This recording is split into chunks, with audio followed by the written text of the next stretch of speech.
প্রত্যেকদিন সন্ধেবেলায় একঘেয়ে মুড়ি চানাচুর অথবা মুড়ি তেলে ভাজা খেতে খেতে যদি বোর হয়ে গিয়ে থাকেন, তাহলে আর দেরি না করে মুড়ি দিয়েই কিন্তু বানিয়ে ফেলতে পারবেন নতুন ধরনের একটি স্ন্যাক্স, যা খেতেও কিন্তু সুস্বাদু আর দেখতে ভীষণই সুন্দর।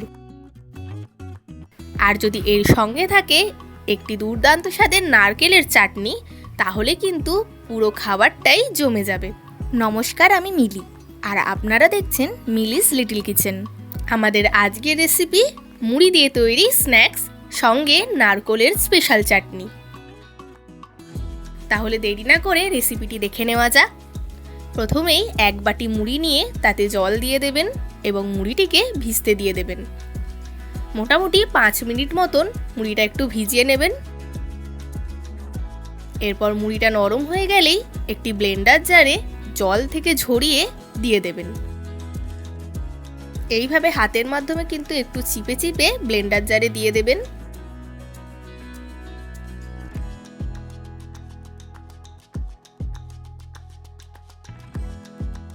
এরপর ভালোভাবে ব্লেন্ড করে নেবেন। দেখুন, একটু শক্ত শক্তই কিন্তু থাকবে। এরপর একটি পাত্রে ব্লেন্ড করা মুড়িটি দিয়ে দেবেন। এরপর এর মধ্যে কিন্তু মিশিয়ে দেবেন 3 থেকে 4 টেবিল স্পুন চালের গুঁড়ো। এই মুড়ি দিয়ে তৈরি রেসিপিটি কিন্তু আপনাদের সবার মন কেড়ে নেবে। সম্পূর্ণ ভিডিওটি দেখার অনুরোধ রইল। এরপর একটি ছোট সাইজের পেঁয়াজ কুচি করে কাটা সেটা অ্যাড করে দেবেন, আর সঙ্গে আদা কুচি এবং 3 থেকে 4টে কাঁচা লঙ্কা কুচিও কিন্তু এখানে অ্যাড করে দেবেন।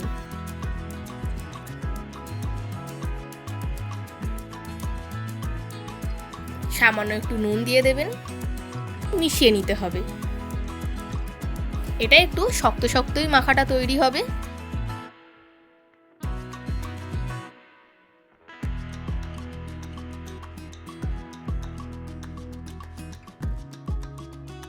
এরপর এতে অ্যাড করে দেবেন সাদা জিরে, 1 চামচ মতো টক দই আর 1 চামচ মতো সুজি।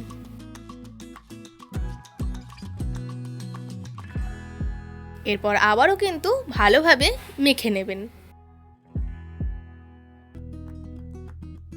খুব ভালোভাবে কিন্তু এখানে মেখে নেবেন। যদি প্রয়োজন হয় তাহলে সামান্য একটু জলও কিন্তু এখানে অ্যাড করতে পারেন। এরপর ভালোভাবে মেখে নিয়ে 10 মিনিটের জন্য রেস্টে রেখে দেবেন।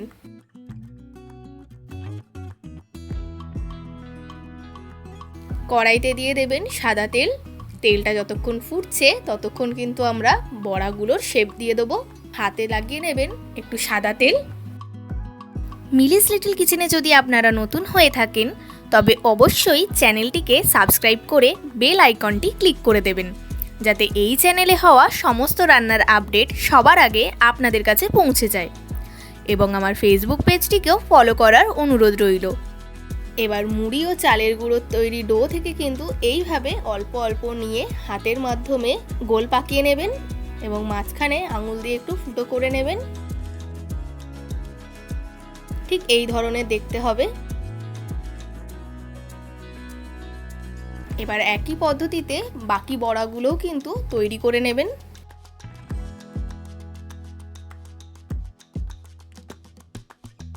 এক বাটি মুড়ি দিয়ে কিন্তু এখানে 6 পিস বড়া তৈরি করেছি। এরপর তেলটাও মোটামুটি গরম হয়ে গেছে। বড়াগুলো একে একে কিন্তু ভেজে নেবেন। তেলটা ভালোভাবে গরম হয়ে গেলে কিন্তু এখানে ফ্লেমটা মিডিয়াম রাখবেন।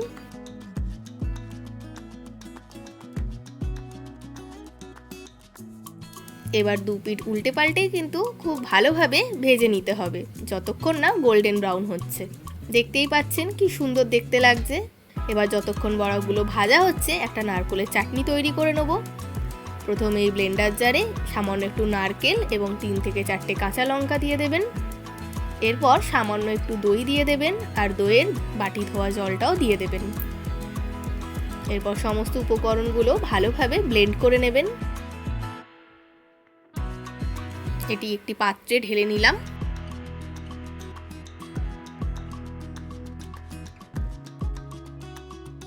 এরপর দেখুন আমাদের বড়াগুলো কিন্তু ভাজা হয়ে গেছে। খুব সুন্দরভাবে ভাজা হয়েছে দেখুন। এক এক করে তুলে নিলাম। এবার বাকিগুলোও কিন্তু ভাজতে দিয়ে দেবো। চাটনিটা কিন্তু এখনও সম্পূর্ণ হয়নি। এরপর এতে দিয়ে দেবেন সামান্য একটু লবণ, সামান্য একটু জিরে গুঁড়ো। এবার ভালো করে কিন্তু চাটনিটা মিশিয়ে নেবেন। এরপর এই চাটনির জন্য একটা তড়কা বানাতে হবে। তার জন্য লাগছে সাদা সর্ষে, শুকনো লঙ্কা এবং কারি পাতা। এর মধ্যে 2 চামচ সাদা তেল দিয়ে ভালোভাবে একটু ফুটিয়ে নেবেন। এইভাবে গরম করে নিয়ে কিন্তু ডিরেক্ট চাটনির মধ্যে দিয়ে দেবেন। তাহলে কিন্তু নারকেলের তড়কা দেওয়া চাটনি তৈরি হয়ে গেল। তড়কাটা ভালোভাবে মিশিয়ে নেবেন। ভীষণই টেস্টি একটি নারকেলের চাটনি কিন্তু একদম রেডি। আর ওইদিকে বড়াগুলোও কিন্তু ভাজা হয়ে গেছে। আমাদের মুড়ির বড়া কিন্তু অলমোস্ট রেডি। দেখুন কি সুন্দর দেখতে হয়েছে, বাইরে থেকে একদম ক্রিস্পি আর ভেতর থেকে কিন্তু সফট হবে। কালারটাও খুব সুন্দর এসছে। এই চাটনি সহযোগে মুড়ির বড়াগুলো কিন্তু দারুণ লাগবে। তাহলে আর দেরি না করে এই পদ্ধতিতে একবার মুড়ি দিয়ে সুন্দর এই বড়া এবং কোকোনাট চাটনি আপনারাও বাড়িতে তৈরি করে ফেলুন। আশা করছি এই রেসিপিটি আপনাদের ভালো লেগেছে। আবার আপনাদের সাথে আমার দেখা হবে নেক্সট ভিডিওতে নতুন একটি রান্নার সঙ্গে।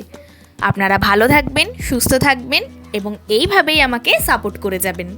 আমার আজকের এই রান্নাটি যদি আপনাদের ভালো লেগে থাকে এবং সহজ বলে মনে হয়ে থাকে, তাহলে অতি অবশ্যই একটি লাইক দিয়ে যাবেন এবং কমেন্ট করে জানাতে কিন্তু ভুলবেন না।